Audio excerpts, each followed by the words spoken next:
historia que les vamos a relatar a continuación podría ser el caso de muchos espectadores. Yo creo que probablemente el de cualquiera. El caso de muchos autónomos cuyo negocio no ha ido todo lo bien que se esperaba, el de aquellos que perdieron lo que se habían arriesgado, el de aquellos que pidieron a lo mejor créditos para pagar pues a lo mejor la ayuda a un familiar que luego no han podido devolver, o quien ha ido pues simplemente tapando agujeros, a lo mejor generando otro mismo agujero. Todas esas personas en realidad cumplen un denominador común porque necesitan una segunda oportunidad para rehacer su vida económicamente y posiblemente desconozcan que existe la posibilidad de una ley de segunda oportunidad que se las puede dar. Y un buen ejemplo de ello está sentado hoy aquí en el plató de Canarias 8 y además viene con la intención de abrir los ojos a otros muchos que puedan estar en el mismo caso. Alois Bestraete, muy buenas noches. Muy buenas noches, Carlos. Por supuesto. Sí, bueno, llegas con esa intención, yo lo sé, pero antes de eso, para que los espectadores conozcan tu caso y se pongan un poco en tu piel, si tuvieras que poner un calificativo a lo que te ha ocurrido en los últimos años, ¿cómo lo definirías? ¿Qué nos dirías? Terrorífico. Aunque, sinceramente, siempre he admitido que ha sido culpa mía. Ajá. Nadie me obligó. En tu caso, tú llegaste a generar una deuda que a lo mejor a los espectadores no les puede parecer muy alta, son algo más de 30.000 euros, creo. Sí, 36 aproximadamente. Vale, pero la dificultad estaba, Alois, en este caso, en que prácticamente se llevaba todo lo que entraba en tu casa. Pues de mi nómina se llegó a llevar el 90%, y eso es lamentable, porque tener una nómina bastante decente y verte con un 10% de lo que estás ganando, insisto, por mi culpa, es lamentable. Claro, porque vamos a ponerlo en contexto. Tú tenías un buen sueldo, es decir, sí, no eras una persona que estaba desempleada o que estuviera a lo mejor trampeando con trabajos aquí y allí. Tenías un trabajo estable. Yo fui funcionario muchos años y además lo combinaba con el ejército. Ajá. O sea que tenía una buena nómina. ¿Y qué sucedió? ¿Cuál es el detonante? Bueno, el detonante fue, aunque parezca mentira, porque para llegar a esta situación, esto no se llega a esta situación de un día para otro. Ajá. Se llega con el paso de unos cuantos años. En mi caso fue por seguir una moda, y la califico como una estúpida moda. ¿Cuál era? Bueno, en los años 80, 90, fíjate si hace tiempo, era muy guay, vamos a decirlo así. Ajá. Abrir la cartera y ver un montón de tarjetas de crédito. Ajá. ¿Vale? Sí. Yo seguí esa moda. ¿Qué pasó? Que en un momento dado pues las empecé a utilizar. ¿Estas revolving? Sí. Ajá. Tremendo negocio, claro, para las entidades. Claro. Entonces las empecé a usar. Bien, pasaron los años, seguí usando esas tarjetas, las podía ir pagando bien, perfectamente. Pero llegó un día en el que me retiré, me jubilé. Ajá. Y ahí ya tuve un problema gordo, hace 3 años atrás. Ajá.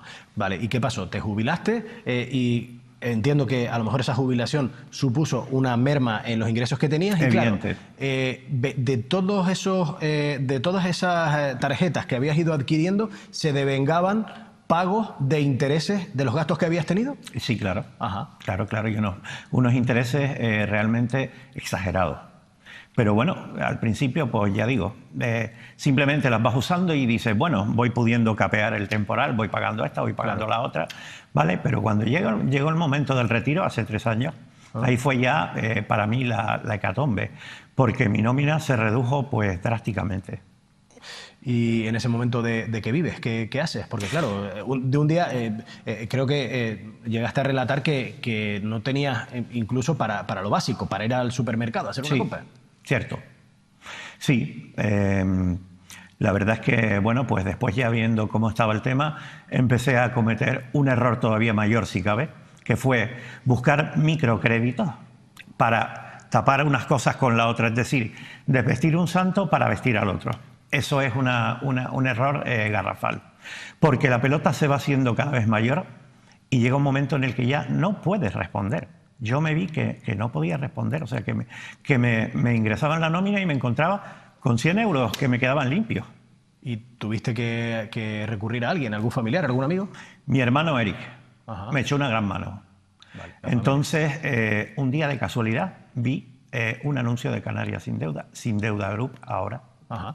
Canarias Sin Deuda es una empresa que se dedica a vehicular la posibilidad de que personas como tú, personas que se encuentran con una deuda, puedan acogerse a la ley de segunda oportunidad. Efectivamente. Ajá. Primero que nada te hacen un estudio, o sea, tú vas allí a las oficinas de ellos y te hacen un estudio así muy rápido para saber si te puedes acoger, porque no todo el mundo puede acogerse. Esto lo quiero dejar claro porque es importante. O sea, el que vaya con mala idea y diga, bueno, yo tengo ahí un montón de cosas con Hacienda, con la Seguridad Social, estas cosas no están incluidas en Canarias, o sea, en la ley de la segunda oportunidad. Yeah. Entonces, hay una serie de requisitos, pero que estoy seguro que mucha gente los cumple y no saben que existe esta oportunidad. Claro, porque hay mucha gente que a lo mejor puede estar viendo, ¿no? Y pensar, bueno, perdona el calificativo, ¿no? Pero decir, qué cara dura. Genera una deuda con quien sea, porque pueden ser, en tu caso eran entidades financieras, pero puede ser un autónomo que tenga unos proveedores que no puede pagar porque ha empezado un negocio que no daba de sí. Y claro, llega la ley y le quita la deuda. En ese sentido, Carlos, te puedo comentar que mi caso fue un caso muy sencillo entre comillas, porque yo no tenía ninguna masa que liquidar, no tenía ninguna propiedad, no tenía una empresa, era solamente mi nómina. Entonces, para esos casos hay otras formas que ellos tienen pues, para solventar el tema. Vale. Liquidando bienes, en fin. Pero en mi caso era un caso totalmente mío, particular. Lo único que tenía era mi nómina. Nada más. En todo este calvario, antes de encontrar esta puerta que se te abre, ¿pensaste que no lo lograrías? ¿Qué se te cruzaba por la cabeza? Entiendo que habrían momentos de verdadera desesperación. Voy a decirte una cosa muy en serio. Yo llegué incluso a pensar en lanzarme por la ventana. Porque me daba vergüenza no poder afrontar el problema que me había echado encima. Y vuelvo, insisto, culpa mía porque nadie me mandó.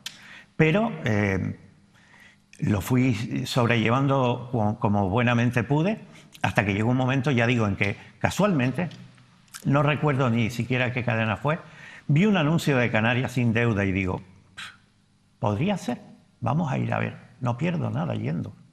Y fui. Pues Alois, precisamente, Dani, queríamos hablar un poco para profundizar, ¿no? Al respecto de esas partes técnicas. Buenas noches, Alois. Yo te quería preguntar, ¿cómo fue el proceso desde que contactas con Canarias Sin Deuda hasta que se produce la cancelación de tus deudas? Bueno, pues lo primero que hicieron, ya digo, fue un estudio muy sencillo, que eso se lo hacen a todos los que van para allá, para ver si yo me podía acoger, o sea, si no tenía ningún otro concurso de acreedores, si no tenía problemas con Hacienda, ni problemas de sentencias por estafas, ni cosas de estas. Por eso digo, la gran mayoría de la gente se puede acoger a esto. Pero gente que haya ido, pues, de buena ley, ¿me explico? Sí. Que no hayan ido con malas intenciones. Que digan, bueno, me endeudo y monto aquí el Sirio Padre y después ya Dios dirá. No, hay unos límites. Bueno, pues ya lo están escuchando. Alois es un ejemplo de lo que se puede recuperar cuando uno está en una situación parecida, pero muchos pueden estar preguntándose de qué manera se pueden acoger a esta ley de segunda oportunidad, qué requisitos se deben cumplir para poder acceder a ella. Para hablar acerca de ello nos atiende ya Samuel Díaz, que es el jefe territorial de Canarias Sin Deuda y abogado de Alois para este caso. Buenas noches, Samuel. Hola, buenas noches a todos. ¿Podrías explicarnos brevemente, Samuel, en qué consiste la ley de segunda oportunidad y quiénes pueden acogerse a ella para cualquier persona que nos esté escuchando ahora mismo y que sea la primera vez que oye hablar de ella? Sí, claro. Y al final, conocido como la ley de segunda oportunidad, no deja de ser un concurso de acreedores, en este caso destinado a las personas físicas, ¿no? Todo el mundo ha conocido lo que es un concurso de acreedores para una sociedad, para una empresa, y al final es para liquidar esa sociedad y esa empresa, ¿no? En este caso, el objetivo del concurso de acreedores de personas físicas es la reducción de la carga financiera o, en todo caso, reordenar esa economía de forma que la persona pueda salir a flote, ¿no? En el caso de Alois, tuvo la fortuna de acceder a la cancelación total de la deuda como tantos otros, ¿no? Al final, son mayoría los que están accediendo a esta exoneración. Y como bien ha dicho él, porque la verdad que ha sido bastante sincero y bastante atinado, porque ha dicho las cosas como son, no todo el mundo puede acceder a este mecanismo de reducción de carga financiera.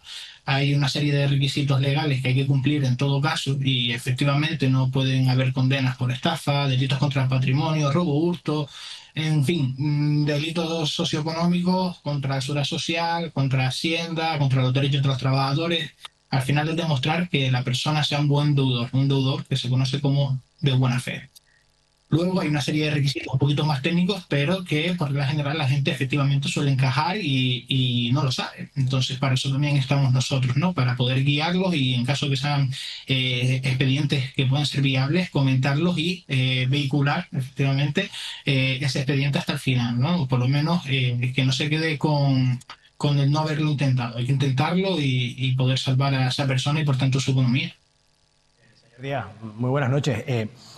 Estábamos hablando precisamente con Aloy. Usted fue su representante legal en este caso, en esta ley de segunda oportunidad, en esta opción que le ha dado pues la justicia para poder regenerar un poco su vida. ¿Cómo es ese proceso legal? Desde que llega hasta ustedes hasta que finalmente un juez decide, porque estamos hablando de que esto no es una cuestión automática. Aquí hay un procedimiento legal completo y completamente riguroso en el que finalmente hay un juez que decide si sí o si no. Correcto. Es decir, el proceso comienza con el cliente entrando por nuestra puerta y haciéndole ese estudio que habéis comentado, donde verificaremos como mínimo unos requisitos básicos que darán pie a la contratación por un lado del cliente y por otra solicitar una serie de documentación para verificar nosotros que efectivamente lo que decía por un lado cierto y por otro lado un montón de documentación que tendrá que ver tanto con su vida personal como económica, al igual que sus circunstancias personales, un poquito más específicas que la ley quiere saber, ¿no? Entonces, una vez obtengamos toda esa documentación, en este caso yo como letrado, o mi compañera o cualquier otro compañero va a coger el expediente, lo va a estudiar entero y va a plantear una estrategia jurídica. Esta estrategia jurídica será para plantear el concurso de acreedores, el cual puede ir por un lado o por otro. En el caso de Aloy fue por el lado sencillo, pues se conoce como un concurso sin masa porque no había bienes liquidables y por lo tanto ese procedimiento va a ser bastante más rápido, muy ágil. Sobre todo aquí en Canarias los jueces están teniendo un criterio espectacular y están dando muchísima rapidez a los procedimientos. Entonces, pero eso no obsta que si tengo una vivienda, si tengo un bien, no me pueda coger. Todo lo contrario, muchas veces esos bienes son el obstáculo para que uno pueda aliviarse económicamente. Entonces, lo correcto sería asesorarse con un profesional en este ámbito, ¿no? En este caso, nosotros, sin deuda group. Luego, una vez estudiado el caso y presentada la demanda, esperaremos a que el juzgado nos la admita a trámite o nos requiera para subsanar lo que sea y luego se nos admita a trámite y es donde comienza la batalla. Una batalla que por desconocimiento mucha gente se cree que es del abogado con el juzgado y no es así. Es el abogado contra, no el juzgado, porque el juzgado no suele impedir mucho, gracias a Dios, pero sí contra los acreedores. Los acreedores están vivos y quieren también proteger sus créditos en muchas ocasiones, ¿no? Y argumentarán pues todo lo que su derecho convenga. Y ahí estaremos nosotros para defender legalmente a nuestro cliente y hacer ver y mostrar a su señoría que es merecedor de esa segunda oportunidad, ¿no? Porque es un deudor de buena fe, ¿no? Todo eso hay que acreditarlo documentalmente. Una vez sucedido todo esto, se nos dará un plazo para solicitar la exoneración de la deuda y una vez solicitada, el juez la dará o no. Lo normal es que la dé si cumple los requisitos y efectivamente es un deudor de buena fe. Y a partir de ahí se le cancelan todas las deudas, bueno, o parcialmente, dependiendo del procedimiento en el que nos encuadremos. Y a partir de ese momento ya esa persona es libre financieramente. Es libre porque ya legalmente no tiene deuda. ¿Vale? Entonces, eso implica salir de ASNEF, salir del informe de riesgos del Banco de España, poder volver a acceder a la economía y evitar así la economía sumergida, que al final es lo que intenta evitar la ley. Volver a recolocar a esta persona en el círculo económico y, por tanto, un beneficio a la totalidad de la ciudadanía. Aunque mucha gente eso no lo quiera ver llamando caradura, al final todo esto tiene un bien común. Y además de todo eso, lo que para mí es más importante es el bien que le estamos haciendo a la persona, al cliente, en este caso a Aloy, que él mismo estaba relatando que se encontraba en una circunstancia peculiar, bastante difícil, y yo creo que hoy día le ha cambiado todo eso radicalmente. Creo que el mismo lo podemos. Y en este caso, Samuel, estamos hablando quizás de una cantidad que no era muy elevada, porque ¿hasta qué cantidades han llegado ustedes a conseguir cancelar? Sí, este procedimiento no mira por cantidades, mira por la dificultad que está atravesando la persona. En este caso fueron 30 y poquito, 31, 36 estaban más o menos, pero nosotros hemos cancelado 2 millones y pico, 3 millones 700 lo que fue el otro día. Es decir, es que cada persona es un mundo, cada caso es un mundo y las circunstancias son las que son. Hay que recordar que venimos de dos crisis muy grandes, una crisis del ladrillo en 2008 y la pandemia del COVID. Ambas crisis se cargaron la economía del país y todavía, a pesar de que se siga diciendo por ahí que vamos como una moto, eso es mentira absoluta. Es decir, actualmente hay una crisis brutal económica, hay mucha gente que no es capaz de levantar cabeza y sobre todo a los autónomos que no se les está protegiendo, son los que de verdad lo están pasando mal. Y esta ley fue creada realmente para el autónomo, para el emprendedor, que actualmente sí se puede meter en una persona particular. ¿Pero por qué? Realmente lo están pasando mal y hay que ayudarlos económicamente. En este caso tenemos un procedimiento legal que da esa facilidad, donde habrá que luchar, pero merece la pena, por supuesto que sí, pero que la gente se quite el tabú de tengo deudas y tengo que tener vergüenza. En absoluto. Tienes deudas, no pasa nada. La gran mayoría de la sociedad tiene deudas. Lo dirán o no lo dirán, pero las tienen. Nosotros lo podemos decir porque lo sabemos. Pero hay que caminar siempre para adelante, independientemente de lo que se deba.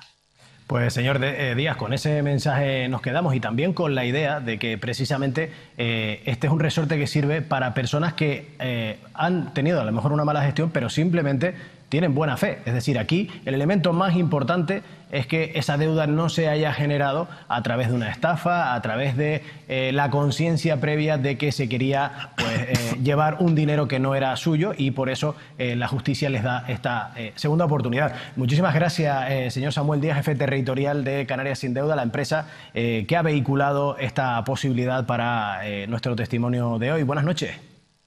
Buenas noches y gracias a todos. Bueno, pues Alois, este era Samuel Díaz, el abogado de Canarias Sin Deuda que tanto te ha ayudado. Él estaba hablando de esas entidades que son las que en muchas ocasiones sufren, entre comillas, la parte de la deuda que ustedes no pueden pagar. Y en este caso, en tu caso eran financieras, que creo que además son muy conscientes de lo que está ocurriendo, porque ¿qué te sucedió a ti en el momento en el que tú decidiste abrir esta vía? Lo primero que me dijeron fue que eso me sentó fatal, porque yo pensé en ese momento, digo, me estoy convirtiendo en un sinvergüenza. Me dijeron, deja de pagarlo todo, abre una cuenta corriente nueva y domicilia tu nómina en ese nuevo banco. Ajá. Yo me quedé, digo, no sabía ni por dónde salir. Yeah. Entonces me dijeron, tranquilo, todas estas entidades financieras, cosa que los clientes de ellos no saben, están acogidos a un seguro. Si el deudor no puede pagar, ellos van a echar mano del seguro. No van a perder todo el dinero. Pero sin embargo, Alois, no tardaron mucho en caer arriba, ¿no? Sí, llamadas, mensajes de correos electrónicos amenazantes. Bueno, me dijeron, también me recomendaron en Sin Deuda, me recomendaron, dice, cambia de número de teléfono porque va a ser agobiante. Los meses que vayamos a tardar con esto va a ser agobiante. Yo le dije, no voy a cambiar de teléfono para nada. Yo me dedico a bloquear los números y Santas Pascuas. Pero no, hay que pasarlo, ¿eh? Bueno. Una llamada y otra, un correo, otro correo. Vamos a llevarte al juzgado, te vamos a exigir el total de la deuda. En fin, la de Dios. Yo digo, lo que hay que... Bueno, empecé a bloquear tantos números que incluso el de Canarias Sin Deuda lo bloqueé. Y no podía hablar con su representante legal. Es que ahora cuando ellos me llaman, como he bloqueado tantos teléfonos, ahora cuando ellos me llaman, yo soy el que les tiene que llamar a ellos porque sigue bloqueado ese teléfono.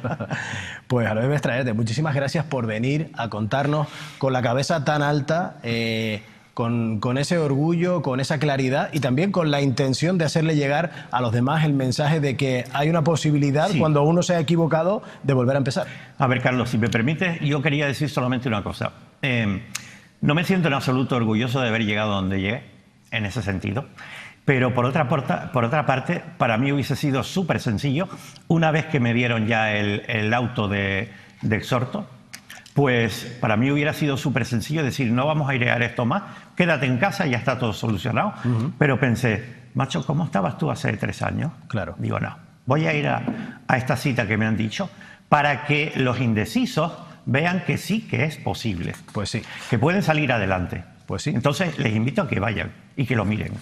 Pues le agradecemos que esté con nosotros y seguro que lo van a hacer muchos de los espectadores que a Eso partir espero. del día de hoy le han visto, y porque estoy seguro de que no son pocos las personas que se ven en esta situación de presión, de estar en el día a día trampeando y decir, pero si yo no he hecho nada, si yo realmente no tenía maldad, simplemente me he equivocado, no he tenido una buena gestión, no he tenido la posibilidad de saber cómo mover mi dinero, he hecho un movimiento incorrecto y ahora me veo en esta situación contra la espada y la pared. Alois Extraerte, de nuevo, le damos las gracias por Gracias estar a ustedes con por la nosotros. oportunidad de venir aquí a expresar la gratitud que tengo a Canarias Sin Deuda. Me ha dado una nueva vida.